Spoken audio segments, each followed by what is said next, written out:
All right, welcome back to another episode of Medicine Mondays. I'm your truly Dr. Pierre, your favorite board certified internist, host of Medicine Mondays, the Lunch and Learn with Dr. Barry, and just a slew of other, ventures, I like to call it. Welcome back for, I think, a special episode. I'm gonna call this a special episode. Now, if you're listening to this, when it first drops, first week, we are in the month of July. Now, we just left the month of June. Why is the month of June so important, especially for someone like me? It is Men's Health Month. But because you got like 3, 4 weeks to really talk about men's health. And I got so much amazing feedback with the episodes that a lot of the questions were very like, hey, what about this disease? What about this problem? Like, what should men be worried about? So I'm going to focus today's episode specifically on, hey, these are what I feel are the top 10 things men need to worry about, especially when it comes in regards to their health. And a couple of these things we have full blown episodes, dives, we have special guests for, and the links will be in the description or show notes, depending on where either you're watching this or listening to this. And others that you're probably going to do a little bit of homework on. And again, if I get enough requests, I'll drop a special episode specifically for that. So we are going to run our top 10 things and issues men need to worry about in regards to their health. So number one, and I have to start at number one again because we've dedicated episodes, we've had experts, heart disease. Now, if you've been, depending on when you started this journey with me on Medicine Mondays or Lunch and Learn with Dr. Barry, you know that heart disease is a very disease process that's very near and dear for me because my family was directly affected by it. My father passed away from heart disease when I was a first year medical student going to second year. So the first year hadn't even finished yet. Like I think we were about to go into the summer and he actually passed away from complications due to heart disease. So heart disease is always something that I've always been very keen on, wanted to know to the point where like I was at one point I was like, you know what, could I be a cardiologist? Because I really wanted to kind of get a deep dive. But then that reality hit because I did not want to spend an extra 3 years of additional training on top of what I was already doing. So I was like, you know what, cardiology, probably not. But I've always been a fan of the heart and heart related issues. And when I talk to my patients, I kind of I light up because, again, I'm pretty well read on it. So, number one is heart disease. Men, it's a killer. It's first of all, it's the number one killer in general, but it's specifically for us, right? It takes us out at a rate that we need to be mindful of it when we're young, when we're old, for ourselves, our family members, our family history is so big. So heart disease is number one as far as disease processes that we need to worry about. Number two is going to be more of a blanket discussion, right? Which is the big C word. And in medicine, especially when I'm talking to my patients, they don't even like mentioning the C word. They don't like it scares them because it's almost like knocking on wood. If you say the C word, all of a sudden the C word comes around, which is cancer. So in the past couple of weeks, last month's series, we talked specifically about prostate cancer in Black men, but in general, cancer, colon cancer, lung cancer, prostate cancer, cancer in general is extremely important to be a focus of. And we know a lot of it is either early detection or prevention. Trying to prevent ourselves from doing the things that put us in positions where we have to worry about certain types of cancers. And I'm specifically looking at the people who continue to smoke cigarettes, right? We know, again, if you get nothing from me, if this is your first and your last time watching or listening to me, you know that my mortal enemy is the cigarette smoke, right? Is really the cigarette in general, because the cigarettes have kept so many different specialties alive and thriving, right? Because of how much damage it causes. And I know they get us at an early age. I know all that. But we have to get to a point where we take onus on ourselves and our own health and say, hey, I got to do something about that. So if you don't get nothing from me, understand that if you could just stop one bad habit that we know will have beneficial results to you living longer, living better, it's going to be the cigarette smoking, right? So when it comes to cancer, there's not a cancer that cigarette smoking doesn't increase your risk of getting. Let's think about that. There is not a cancer that cigarette smoking doesn't add to the risk of getting. So if that's not enough for you to be like, all right, let me stop playing around and get rid of this cancer stick. That's why they call them cancer sticks. Let me get them out of there, right? So definitely, cancer is a big one, and there's so many different facets of it. It's either making sure you're getting your regular checkups, making sure you're getting your routine screenings. That's the chest X-rays, that's your colonoscopies, your prostate exams. Make sure you're just getting those things because we know that yes, the C word is a bad word. Cancer is a bad word. But if we can catch it early enough, our prognosis of treatment improves dramatically. So cancer is that big one. So that's number 2. Number 3, diabetes. Diabetes, I think for the general public, especially those who don't have diabetes, has always looked at as a disease of the sugar. Like I'm Haitian, so when we're talking about it, like it's Sikh, right? Like it's always mentioned like, oh, the sugar, right? And it's been framed as such.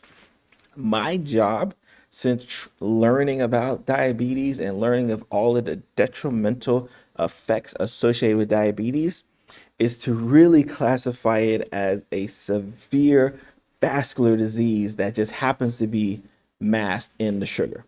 Like we know the origins of it. We know pancreas not working, need enough insulin. We know that.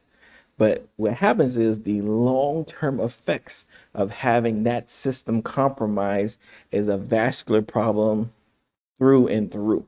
So diabetes again is another one, right? Again, we talked about heart disease. Obviously that encompasses your high blood pressure, it encompasses your high cholesterol, but diabetes needs its own spotlight. And I would have done a whole episode specifically on diabetes in men because it's a background. So definitely when we think about number 1, number 2 causes for strokes, number 1, number 2 causes for heart disease, number 1, number 2 causes for people being on dialysis, number 1 or number 2 causes for people going blind in the world, like diabetes. It's a bad thing, right? Like amputations, diabetes again, right? It's a bad thing that we have to be very mindful of. So definitely diabetes gets its own spotlight. Number four is mental health, right? I did a whole episode on this, and honestly, you could probably do a whole month. In fact, I forget which month mental health month is, but whatever month that is, you can do a whole month over and over and over again, specifically on different aspects of mental health. And when I talk about mental health and when I talk about men and we talk about masculinity and we talk about manning up, a whole bunch of M words, right? But that just seems it's a bad recipe. So understanding one of the biggest things that men need to be weary of, be mindful of, again, all these M's again, is focusing and improving your mental health, right? So number 4 is mental health. Number five, if you ask a lot of people, should probably be like number 1, number 2, because when you're doing outpatient medicine, it's usually one of the primary causes to see a man in the office, right? Which is sexual health. Now, of course, a lot of people will talk about, erectile dysfunction. That gets right because when men can't have sex, that pride goes out the window. When I tell you, when a man cannot have sex, his pride goes out the window.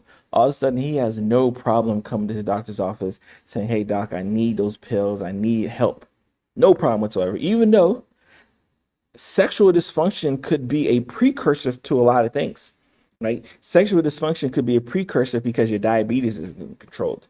Sexual dysfunction could be a precursor because your heart disease is running amok, right? There's a lot of different things associated with sexual dysfunction. Again, hormone related issues, right? A lot of issues kind of pointing to it.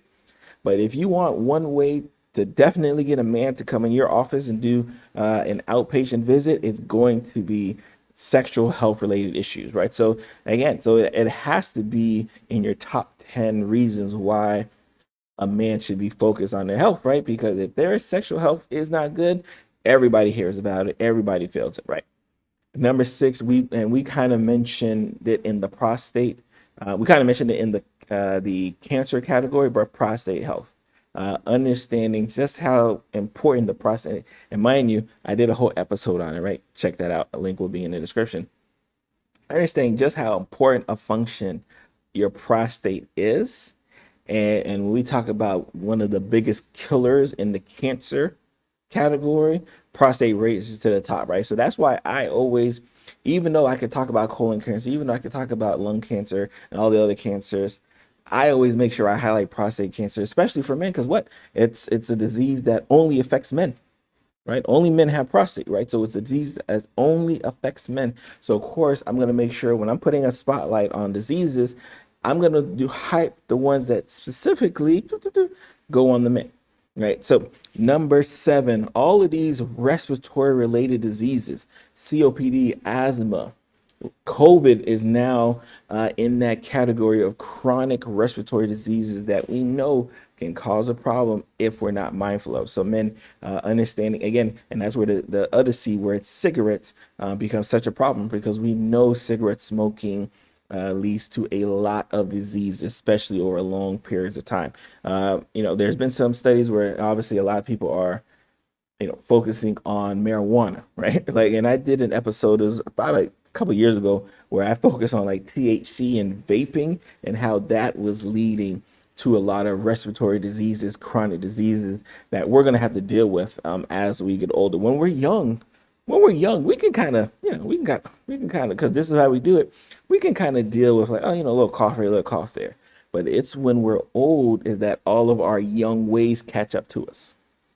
So instead of waiting for us to get old and have our young, decisions catch up to us, let's take care of them when they're young so we don't have to deal with them when they're old, right? So we don't have to carry an oxygen tank around everywhere we go. Like, I think it's simple and easy for me. Number 8, obesity and weight management, extremely important, especially for men.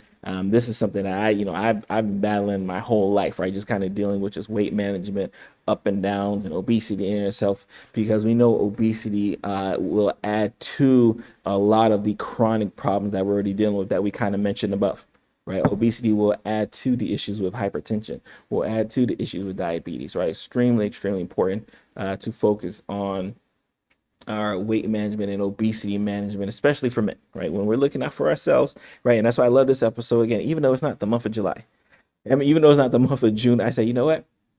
I'm going to make sure like I kind of list out, right? This will be my list of things that I think men should focus on, should be worried about, moving forward, so they don't have to wait until next June to be thinking about it. Substance abuse, that's a big one. That's number 9 for us. Substance abuse, and in particular alcohol is a big one. Obviously illicit drug use, but alcohol. And I think a lot of this, especially, you'll be surprised how a lot of these things kind of tie in. I think when I talk about mental health, and when I talk to men whose mental health isn't in check, isn't in order, guess what they typically rely on? Because they're not coming to the doctor's office to get medications or to go get therapy. They're relying on alcohol. They're relying on all these other illicit drugs, or, drugs that are, legal, but they're relying on these things to deal with their stress, to deal with their oppression, to deal with their anxiety. And then they're taking it out on their family members. They're taking it out on themselves. So substance abuse is a huge component, especially when I'm interviewing and I'm talking to men about just their health, right? Especially if I'm doing a wellness checkup and I'm just, I'm just running down the questions, right? And these categories are questions that you typically will get during your annual physical exam. Like, all right, hey, what do you want to do? All right, you're doing it this way. Like, I somehow will tie in these 10 different points because I understand how important it is, encompassing it is for your health. But definitely alcohol, tobacco, of course, and illicit drug use, extremely problem for men. And last but not least, nutrition and exercise. And again, you see how that can kind of tie in to our obesity and weight management. You see how that can tie in to our control of our other chronic related diseases, right? You can see how that can tie in to the big C word, cancer, right? A lot of these things are so intertwined. And this is when I talk about medicine, and I talk about how, yeah, you could be great in one, avenue here, but if you're not great in the other avenues, everything kind of suffers, right? So you have again these 10 components. Almost look at these as like your 10, like boom boom. These are the 10 bylaws of men's health, right? These are the 10 things I need to worry about. I need to focus on. And if you don't focus on them, guess what? They're all gonna crumble, right? Like, I can't really focus on 5 of the 10 and think the other 5 won't suffer, right? It's just not, does not work that way, right? Like, Let's be honest with ourselves, right? So those were our 10, right? So again, we're gonna let me list them out just so you guys can, clip this up and hear it. Number one, heart disease. Number two, cancer. Number three, diabetes. Number four, mental health. Number five, sexual health. We already know how that goes. Number six, prostate health. Number seven, respiratory diseases. Number eight, obesity and weight management. Number nine, substance abuse. And number 10, nutrition and exercise, right? These are, again, our 10 bylaws. In fact, I'm going to title it the episode 10 bylaws of men's health, right? Because I think this is so important to make sure we become the best selves, right? So we can be the best selves for others, right? We have to be greedy. When it comes to health and healthcare, you have to be greedy. Just like in the airplane, they tell you, put your oxygen mask on first. When it comes to healthcare, when it comes to just living life, you got to take care of yourself first before you're worried about taking care of others. Because if you can't take care of yourself, then the others are not going to be able to take care of you. Right? I see it time and time again. If you do not do what you need to do to take care of your business, the stuff that you do for others will not matter. Right? It just is. So again, I am yours truly, Dr. Pierre. Again, thank you. Like I said, I got so much great feedback for our men's health series last month that I said, you know what, let me just give you guys just one video where you can say, all right, these are the 10 men's health things you should be worried about, right? I hope you take this, share this with a friend or two. If you're watching this on YouTube, make sure you subscribe to the channel. Definitely do that. Make sure you subscribe to the channel. Join the Patreon. We got some exciting things planned for our Patreon community. And make sure if you're a podcast listener, make sure you subscribe to wherever you listen to. Leave us a 5-star review. Much appreciated. I'm going to see you guys next week.